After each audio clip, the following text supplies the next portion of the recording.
요즘 하루가 멀다 하고 새로운 부동산 뉴스들이 들려옵니다. 규제지역 추가 지정, 국민은행 주담대 3억 제한, 그리고 대통령의 17억 근저당까지. 전부 최근 한 달 안에 벌어진 일들입니다. 이런 소식들이 유독 민감하게 다가온 이유는 결국 대출이죠. 지금 내 자금으로 얼마짜리 집을 살 수 있는지와 맞닿아 있기 때문입니다. 내 집 마련을 앞두고 있는 분들 뿐만 아니라 경매 투자를 하고 계신 분들도 마찬가지입니다. 실제로 저도 지난달 경매로 집을 사면서 대출을 받았는데요. 생각보다 적게 나왔습니다. 60% 받았어요. 근데 이것도 금융권 상황이 수시로 바뀌면서 잔금을 치르기 직전까지 마음이 조마조마했습니다. 오늘은 현재까지 규제 상황과 최근 이슈들을 살펴보면서 부동산 매수를 고려 중이신 분들이 꼭 알아야 되는 내용들 정리해보겠습니다.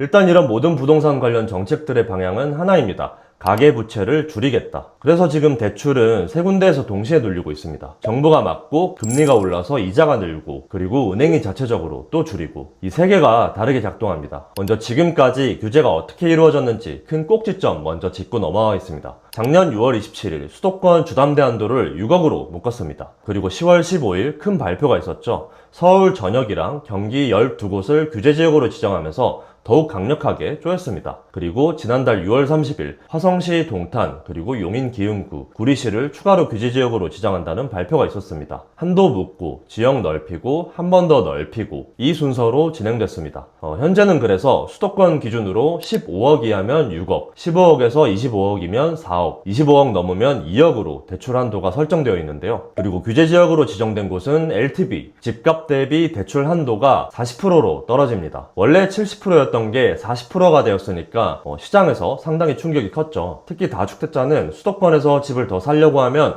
대출이 아예 안 나옵니다. 이번 달 7월 16일 기준금리가 올랐습니다. 2.5%에서 2.75%로 3년 반 만의 인상이고 금통위원 7명 전원 찬성이었습니다. 기준금리가 오르면은 결국 우리가 갚는 대출 이자가 늘어납니다. 물론 기준금리만큼 대출 이자가 1대1로 오른다 이건 아니겠지만 만약 5억 빌렸는데 금리가 0.25% 오른다고 하면은 1년 동안 갚아야 될 이자가 125만원 늘어나는 거니까 적은 돈은 아니죠. 근데 여기서 기준금리가 올랐다고 내 대출금리가 바로 오르진 않습니다. 이 기준금리는 은행이 돈을 조달하는 비용에 먼저 영향을 끼치고 그게 코픽스라는 지표에 한 달에 한 번 반영이 됩니다. 그러니까 시차가 있습니다. 이게 무슨 뜻이냐면은 지금 은행 앱이나 상담을 통해서 확인할 수 있는 금리 이거는 아직 인상되기 전인 금리입니다. 이번에 기준금리가 인상된 분은 8월 중순에 공시되는 것부터 본격적으로 반영되기 시작하는데요. 그래서 잔금이 8월 이후에 있으신 분들 이분들 같은 경우는 지금 보이는 숫자 그대로 계산해 주시면은 조금 달라질 수도 있습니다. 서류를 미리 작성해 놓으셨다 한다면은 지금이랑 크게 달라지지 않을 가능성이 높긴 한데 실행일 기준으로 한 번 더 확인해 보시면은 좋을 것 같습니다. 대출 한도는 실제 대출 받으면은 조금씩 또 다르긴 한데 은행이 그 안에서 또 다르긴 합니다. 이번 달 초에 국민은행에서 이슈가 있었죠. 7월 10일부터 주택 구입 목적의 주담대를 3억까지만 해주겠다고 했습니다. 원래 6억까지 가능했던 거를 절반으로 자른 겁니다. 그리고 이건 수도권 뿐만 아니라 전국입니다. 지방도 마찬가지죠. 이게 왜 이렇게 됐냐면은 이 대출 총량이라는 게 있습니다. 은행마다 올해 대출을 얼마까지 해줄 수 있는지 이거를 정해놓는데요. 근데 작년에 그 한도를 넘겨서 대출을 내준 은행은 그 넘긴 만큼 올해 한도에서 차감이 됩니다. 일종의 페널티 같은 거죠. 국민은행은 작년에 당국이 정한 목표치를 넘겼습니다. 5대 은행 중 유일하게요. 그래서 올해 증가율 목표를 0.59% 받았다고 합니다. 이게 5대 은행 중에 가장 낮은 수치라고 하더라고요. 그래서 작년에 넘긴 만큼 올해 배정해서 깎인 건데요. 이게 무슨 의미냐면은 내 조건이 아무리 대출을 받을 수 있다고 하더라도 은행에서 대출해줄 수 있는 돈이 없으니까 대출이 안 나오는 거예요. 근데 이게 사실 하반기로 갈수록 더 그런 일이 생깁니다. 은행에서 목표로 하는 수치랑 총량이 있으니까 하반기로 갈수록 많이 소진되고 그래서 연말쯤이 되면 대출들이 문을 많이 닫습니다. 그래서 지금 알아보고 계신 분들이라면은 미루지 말고 빠르게 진행하시는 게 좋겠습니다. 이 총량이 소진되기 전에요. 그리고 이건 은행마다 사정이 다 다르니까 내가 알아본 한 군데에서 안 된다고 끝이 아니고요. 은행마다 또 지점마다 다를 수 있으니까 조금 더 적극적으로 움직이면서 알아보시면 되겠습니다. 저도 작년 연말에 안 된다고 하는 와중에 한 군데가 돼서 대출을 받았던 적이 있습니다. 그리고 하나 더 주의해야 되는 부분이 반공제라는 것이 있습니다. 대출 받을 때 은행에서는 집주인이 대출받고 임차를 내줄 것을 대비해서 소액 임차인의 최우선 변제금만큼 한도에서 미리 빼놓습니다. 이게 뭐냐면은 만약 차주가 대출을 상환하지 못해서 경매로 넘어가도 소액 임차인의 최우선 변제금만큼은 은행보다 돈을 먼저 받게 됩니다. 그렇기 때문에 이 은행에서는 미리 그만큼 한도에서 차감하는 건데요. 서울이 5,500만원, 그리고 지역에 따라 4,800만원, 2,800만원, 그리고 2,500만원으로 내려갑니다. 이게 원래는 MCI, MCG라고 하는 일종의 보험으로 처리해서 이걸 안 빼고 받을 수 있었는데 최근에는 그 보험 처리가 잘 안 되는 경우가 있다고 합니다. 그래서 이건 상품마다, 은행마다 또 다르니까 대출 받기 전에 한번 확인해 보시면 좋을 것 같습니다. 자, 며칠 전에 대통령 주재로 부동산 정책 국민 대토론회가 열렸습니다. 여러 가지 얘기가 나왔었는데 저는 눈에 띄었던 사례가 수원 내교역 근처에 펠루시드라고 하는 단지에 관한 사례입니다. 이 펠루시드는 다음 달 8월 18일부터 입주가 시작되는 2178세대의 신축 대단지이고요. 여기는 사실 저도 분양권 매수를 고려했던 곳이라서 더욱 관심이 갔었는데 여기 입주 예정자 한 분이 나와서 이런 얘기를 했었어요. 2년 전에 실거주 목적으로 분양을 받았었는데 지금 잔금 대출을 못 받고 있다는 겁니다. 이게 왜 이상하냐면은 지금 여기 펠루시드가 있는 곳은 수원 권선구 규제 지역이 아닙니다. 조정 대상 지역도 아니고 투기과열지구도 아니죠. 그러니까 원래대로라면은 6억 한도 내에서 LTV 70%까지 받을 수 있는 곳입니다. 그런데도 막혔습니다. 이게 이유가 아까 말씀드렸던 이런 규제 때문이 아니라 대출 총량 때문인데요. 정부가 은행들한테 올해 가계대출을 1.5%로 관리하라고 하니까 이런 은행들이 알아서 문턱을 높였고 또 이 과정에서, 이 문턱을 높이는 과정에서 이런 집단대출부터 잠긴 겁니다. 그래서 이분들 입장에서 보면은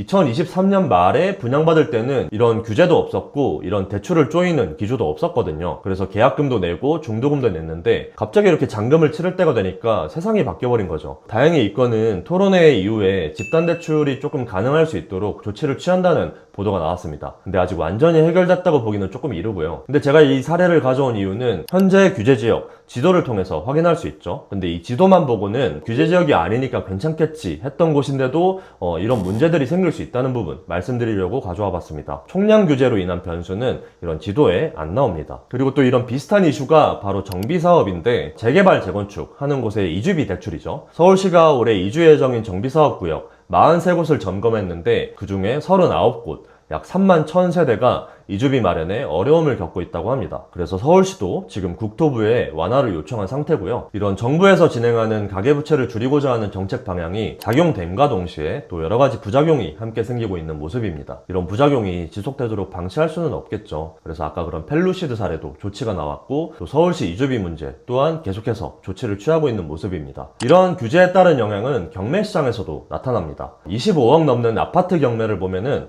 낙찰가율이 125%에서 92%로 떨어졌다고 합니다. 그리고 응찰자도 평균 12명에서 7명으로 줄었다고 하는데요. 반대로 15억 아파트는 오히려 경쟁자가 몰린 추세라고 합니다. 고가 투자도 꽤 많았던 경매 시장이 지금은 중저가 실수요로 넘어오고 있는 모습입니다. 사실 15억 정도도 중저가가 아니긴 한데 요즘 아파트 가격을 보면은 서울에서 15억을 중저가로 얘기하기도 이상하지 않은 시장이 된 것 같습니다.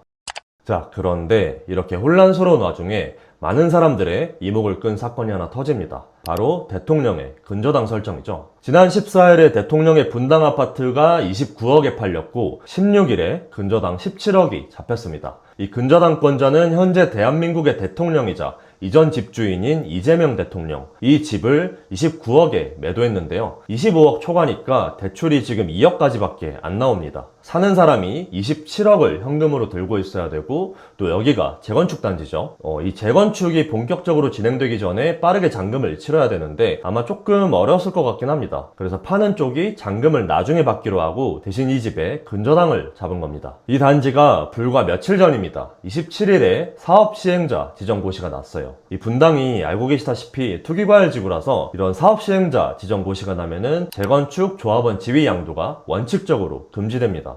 타이밍이 좋았죠. 이런 방법이 사실 대통령이라서 가능한 방법은 아닙니다. 법적으로는 누구나 할 수 있는 방법이에요. 그 뒤로도 이런 기사들이 뜨는 걸 많이 보셨을 겁니다. 강남이나 경기 또는 부산까지 이런 방식으로 매물을 내놓는 사례가 생기고 있습니다. 그런데 그럼 나도 이렇게 하면 되겠네 라고 생각하기에는 사실 조건이 좀 까다롭습니다. 일단 첫 번째가 파는 사람이 살 집이 이미 있어야 됩니다. 보통이라면은 집을 이렇게 매도한 잔금으로 다음 집에 잔금을 치릅니다. 그래서 다음 집에 잔금을 치러야 되는 상황이라면은 때는 이렇게 매도하는 게 조금 어렵겠죠. 그리고 두 번째가 이 돈이 당장 급하지 않아야 됩니다. 잔금을 몇 달 동안 묶어둘 수 있는 사람이어야 되는 건데요. 근데 사실 저는 급한 상황이 아니더라도 그렇게 묶여있는 금이 17억이다 라고 한다면은 조금 급한 마음이 들 수 있을 것 같기도 합니다. 자, 그리고 셋째, 사는 사람이 잔금을 줄 거라는 확신이 있어야 됩니다. 물론 근저당을 잡아놨으니까 최악의 경우에는 이 집을 경매로 넘기면서 채권을 회수할 수는 있긴 한데요. 근데 사실 그게 그렇게 간단하지가 않은 게, 경매를 신청해서 실제로 낙찰되고 그 돈을 배당받기까지 빨라도 1년 넘게 걸리는 경우가 많죠. 그리고 또 그 사이에 시세가 내려간다거나 아니면 다른 권리가 붙는다거나 한다면은 이 돈을 모두 배당받지 못할 위험도 있는 겁니다. 그래서 이런 식으로 거래하는 거는 파는 사람 입장에서도 리스크가 상당한 거죠. 정리하면은 이게 대통령이라서 가능했던 특별한 방법이라기보다는 대통령도 이런 방법을 택할 정도로 지금 현재 시장이 난이도가 그만큼 높다는 거죠. 많은 분들이 이런 집을 마련하기에 상당히 어려운 상황이라는 겁니다. 자, 여기까지 들으시면은 조금 답답한 마음이 들 것 같긴 합니다. 제가 지난달에 실제로 대출받은 이야기를 말씀드리자면은 지방에 있는 아파트를 낙찰받았고 경락잔금 대출로 60% 받았습니다. 근데 여기서 왜 제가 생각보다 적게 나왔다 라고 말씀을 드렸냐면은, 일반적으로 경매대출은 감정가 70%, 낙찰가 80% 중에 낮은 금액으로 계산하는 게 관행이었습니다. 저도 옛날에는 그래서 이 기준으로 입찰할 때 금액을 계산을 했었고 그게 꽤 오랫동안 유지가 됐었는데요. 근데 지금은 이 계산을 그대로 넣으면은